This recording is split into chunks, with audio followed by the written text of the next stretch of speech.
Ну, что сказать о личных качествах Армана? Арман человек талантливый, смелый, коммуникабельный, креативный.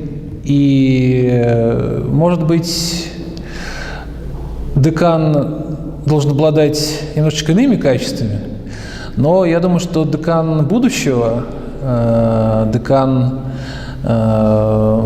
постинформационной, я бы даже сказал, эпохи, должен обладать прежде всего именно этими качествами. Поэтому думаю, уверен, что Арман идеальная кандидатура на пост декана, на пост будущего декана будущего факультета.